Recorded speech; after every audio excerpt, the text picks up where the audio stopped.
Hello everyone. In the last video I had started with chapter number 3, that is about human reproduction, and in that I had discussed about the reproductive events taking place in human being, starting from the formation of gametes and then transfer, that is insemination, later on fertilization, after fertilization implantation, gestation, and then at the end parturition. These are the events, and all these events start only after the sexual maturity has taken place. I had discussed about the external and internal, that is the difference between the male and female in terms of external and internal characters. And then at the end we also had noted down that in case of male the sperm formation continues till the old age, but in case of female the formation of ovum stops around the age of around 50 years, 45 to 50 years. And let us start with the male reproductive system. Now here in male reproductive system, the organs that are present here, we are going to discuss about it. That is, over here the male reproductive system, where it is located first of all. So it is located in the pelvic region, that is the pelvis. And in this part, what happens here, the organs are there. These organs include a pair of testes, accessory ducts, accessory glands which are present in the male reproductive system, and then at the end we will be discussing about the external genitalia. Now this figure shows a sectional view of male pelvis region to show the male reproductive system, and another figure, this figure shows the front view or frontal view of the pelvis and then the presence of the male reproductive organ. Now here the first,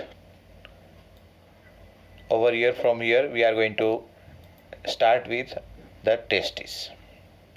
Now these testes are located or situated outside the body, that is outside the abdominal cavity, and this is present within a bag like structure, or it is a pouch called as scrotum. Now when the embryo development take place inside the mother's body, embryo of male child, at that time the testis starts developing inside the abdominal cavity itself, within the abdominal cavity. Later on, during 7th month around, it descends down into the scrotal sac, that is the scrotum. Descends down, what I said, in around 7th month in the scrotal sac, that is the scrotum. And the main function, or why this testis is placed in scrotum outside the abdominal cavity, is because over here the temperature requirement for the spermatogenesis is little lower than the body temperature, and here the scrotum helps in maintaining that temperature, low temperature. That means here we are talking about thermoregulation. The temperature here is maintained 2 to 2.5 degrees Celsius lower than the internal body temperature. You know about the normal body temperature of human being is 37 degrees Celsius, and here the temperature is maintained in the scrotum 2 to 2.5 degrees Celsius lower than 37, because this low temperature is necessary for the process of spermatogenesis, that is the formation or development of the sperm. इसके लिए क्या है, low temperature की ज़रूरत होती है. Now in adult, what will be the size of a testis? What will be the shape of the testis? So here the testis is oval in shape, and its length is about 4 to 5 centimeter, and width is around 2 to 3 centimeter. Now here the testis is surrounded by dense covering. Testis is surrounded by a dense covering which is made up of 3 layers. These 3 layers are tunica vaginalis, tunica albuginea, and tunica vasculosa. Now here the tunica albuginea of each testis, because pair is there, so each testis, in each testis tunica albuginea divides into small compartments, a number of compartments, and these compartments are called as testicular lobules. And these testicular lobules are around 250. That means the tunica albuginea of each testis divides into parts,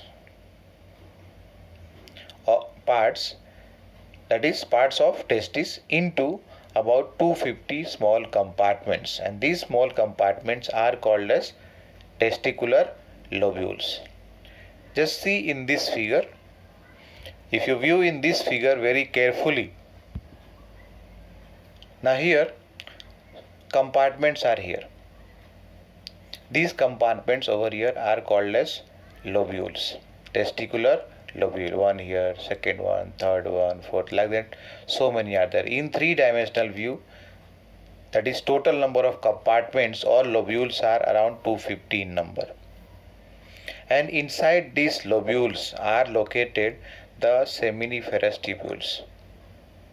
Seminiferous tubules. In each lobule, 1 to 3 seminiferous tubules are present. If you see this area here, the seminiferous tubules, they come and join this part, and this part over here is called as reed testis. This part is called as reed testis, which what happens? Join with the vas efferentia, and this vas efferentia joins with the over here in the figure you can see, what is that? Epididymis. This part over here is epididymis. Over here it is given epididymis. Once again, what is that? Each lobule is having 1, 2, 3 seminiferous tubules. These tubules opens into the reed testis.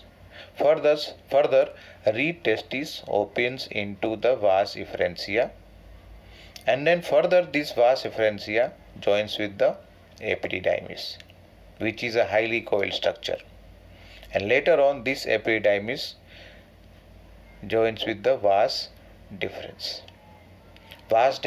of both the testes on both the side. Just check this figure. Here testis is located and epididymis, that is the highly coiled structure.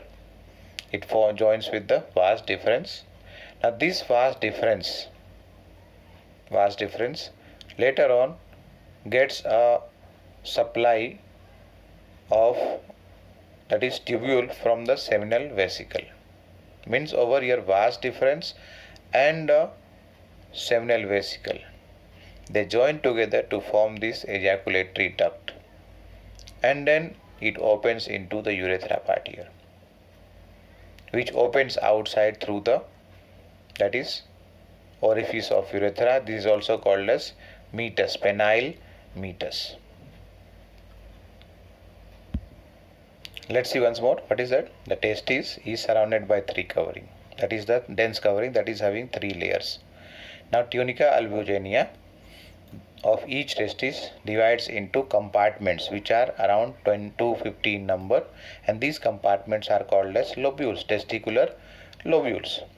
Now these lobules are having seminiferous tubules, 1, 2, 3 highly coiled seminiferous tubules, in which the sperm production take place, or the sperms are produced here. Now in each of these seminiferous tubule there are 2 types of cells which are lined. That is, इसके अंदर क्या है? Seminiferous tubule के अंदर क्या चीज़ है? 2 types of cells हैं. One is called as male germ cell, that is also called as spermatogonia, and the other one is called as Sertoli cell, or they are also called as sustentacular cells. अब इसका काम क्या है? Male germ cell का काम क्या है? They are diploid spermatogonia. These cells undergo meiotic division. You know about meiotic division. That is, reductional division takes place. As a result of that, haploid cells are going to form, and finally they are going to form into the sperm. And the Sertoli cells which are there, they are the cells, they provide the nutrition to the developing sperm cells. Just have a look in this figure. If you see very closely in this figure, it shows here, this is one, let us say one seminiferous tubule. This is another one, this is another one, this is another one. Okay, that means 1, 2, 3, 4, 5, and then 6, 7 here, and one more this side you can say. These are all what? They are seminiferous tubules. Now in between these seminiferous tubules, there are some spaces left here, this part. This space is called as interstitial space. And inside this interstitial space, cells are there. These are called as interstitial cell, or otherwise they are also called as Leydig cells. It will be better to call Leydig cells. आसान होगा. That is, once more, inside the, what is that? Lobules. In each of these lobules there are seminiferous tubules. These seminiferous tubules are located, and in between these seminiferous tubules are spaces. These spaces are called as interstitial spaces, and in these space are present the Leydig cells, which are also called as interstitial cells. And along with that, some other immunological competent cells are there. मतलब cells हैं जो कि immune system के लिए काम करते हैं.